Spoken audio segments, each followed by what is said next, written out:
le présumé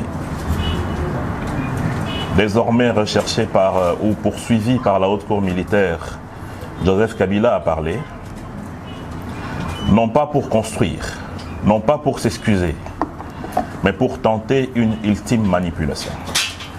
Comme on jette un filet dans un pays qu'on a longtemps capturé. Il est revenu le visage grave, la voix lente mais le cœur rempli de duplicité. Il nous a présenté ce qu'il appelle un pacte citoyen, en 12 points. Mais ne nous y trompons pas, ce n'est pas un pacte, c'est un piège. Ce n'est pas un programme, c'est de l'offensive politique, déguisée après son échec. Le plan principal, c'était la déstabilisation violente de notre pays par le M23 et l'Alliance Fleuve Congo. Et avec en pont le Rwanda et leur relais interne, avec Corneille Nangaa en tête de file. Je voulais vous parler un tout petit peu par rapport à cela de l'héritage dont a bénéficié le président de la République, Félix Tshisekedi. Car Joseph Kabila, dans son allocution, a voulu effacer l'histoire. Mais nous, peuple, on a la mémoire. Ce que l'ancien président n'a pas dit, c'est que les larmes de la partie est de notre pays ont coulé sous son règne. Non pas comme un accident, mais comme le fruit d'un calcul politique froid et cynique. Parce que nous nous posons des questions. Qui a intégré Bosco Ntaganda dans notre armée comme général, mais qui ensuite a revendiqué la nationalité rwandaise à la CPI?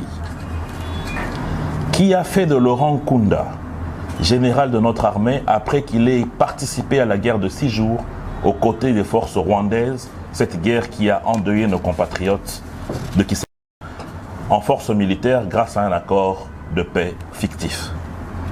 Qui a permis les atterrissages nocturnes à Rutshuru, Bunagana, pour ravitailler les terroristes en armes, munitions, hommes et en stratégie. On se souviendra très bien que sous la présidence de Joseph Kabila, le territoire congolais avait été fragmenté en zones d'influence mafieuse, dans l'Est surtout. Des officiers étrangers opéraient au cœur même de notre armée grâce à des mixages, brassages et mélanges alambiqués afin de placer le champ rançon dans le fruit. Et grâce à cette alchimie, l'Est du Congo est devenu un désert diplomatique et un abattoir silencieux. Et aujourd'hui, il ose se présenter en sauveur. C'est de l'impudence absolue. Car la stratégie montée était en 3 phases.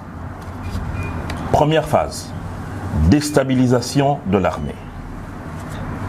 Grâce à des mixages et à des brassages, notre armée a longtemps été affaiblie, avec des militaires à solde faible et aucune loi de programmation militaire. Et dans l'entretemps, le M23 a été renforcé en hommes, logistique et financement. Les relais, les anciens réseaux du pouvoir qui aujourd'hui veut redevenir les sauveurs de la RDC. L'objectif était simple, prendre Goma, Bukavu, ensuite Kisangani et le Haut-Katanga. S'aimer le chaos et forcer l'État à s'agenouiller. Comme ça n'a pas marché, il fallait la phase 2. Mener une guerre psychologique. Attaque médiatique. Désinformation. Démoralisation des troupes. Faire croire en l'échec de l'État.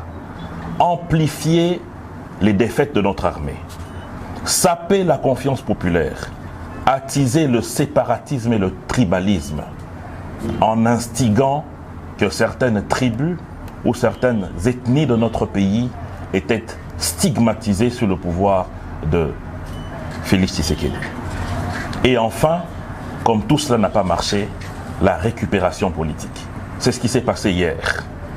Après l'échec militaire, bien sûr, grâce à la résilience des FARDC et à la diplomatie agissante de Félix Tshisekedi, Joseph Kabila revient en sage.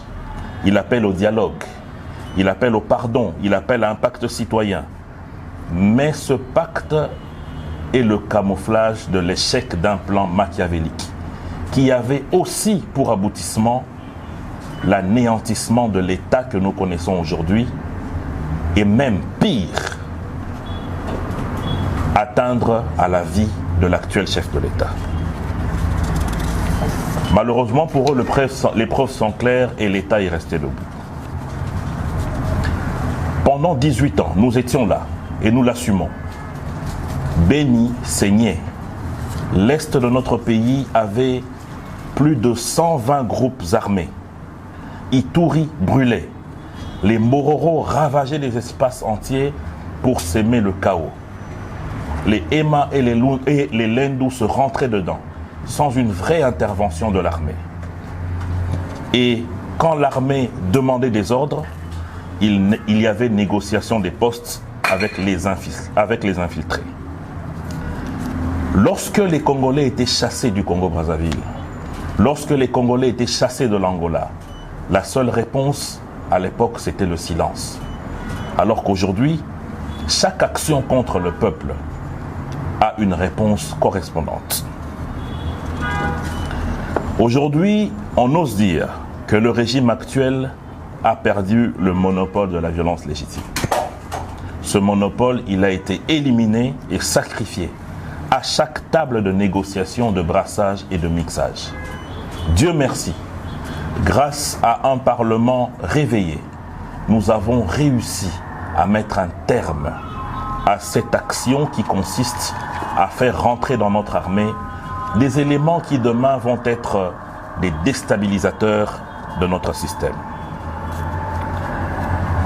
Face à l'héritage toxique de l'ancien régime, Félix Tshisekedi a choisi la fermeté. Il a refusé de négocier avec les pantins tant que ces derniers seraient sous le joug de Kigali. Il a demandé des comptes au Rwanda. Il a réarmé notre diplomatie. Il a renforcé la coopération militaire. Il a donné de la valeur à nos militaires via une loi de programmation mais aussi une augmentation de leurs soldes. Il a débuté les équipements modernes pour notre armée. Il a doté les FARDC des institutions hospitalières qui leur permettent aujourd'hui de mieux vivre, ainsi que leurs dépendants. Et il a aussi permis le retour de la RDC sur la scène internationale. Ceux qui l'attaquent aujourd'hui ne veulent ni la paix ni la réconciliation. Ils veulent la revanche, ils veulent le retour au pouvoir. Ils veulent l'impunité. Ils veulent reprendre le contrôle de l'appareil de l'État. Non pas pour le bien du peuple, mais pour le bien d'une engeance. Et pour mieux revenir, ils ont trouvé un cheval de Troie, un pacte social porté par les évêques. Et pourtant, nous avons des déclarations claires de Monseigneur Fulgence Muteba qui soutient que ce qu'ils ont eu à mener comme action en termes de contacts diplomatiques a entre autres été soutenu par le Rwanda, pays agresseur de la République démocratique du Congo. Comment peut-on faire confiance en une telle démarche alors que cela contient un élément nocif qui est le soutien et l'apport de Kigali? Et on se demande bien, depuis quand est-ce que Joseph Kabila croit aux évêques? Nous nous rappelons ici, nous étions là et nous l'assumons. Comment est-ce que ces évêques étaient gazés dans leurs églises puisqu'ils devaient organiser des marches citoyennes? Bizarrement, ces évêques aujourd'hui deviennent la solution. Chose grave, dans son passage médiatique d'hier, personne n'a entendu une seule phrase où le Rwanda a été condamné, où le M23 a été apostrophé, où l'AFC a été condamné, où Corneille Nangaa et tous les autres terroristes ont été épinglés.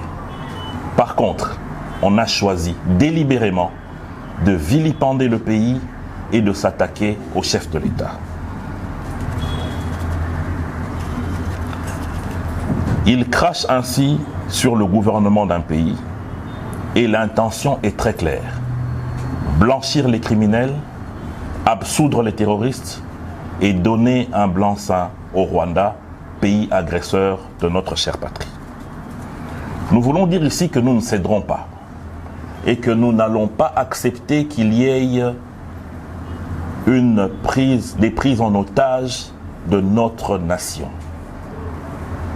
La démocratie, telle que déclinée aujourd'hui, ne donne qu'un seul moyen pour arriver au pouvoir, les élections.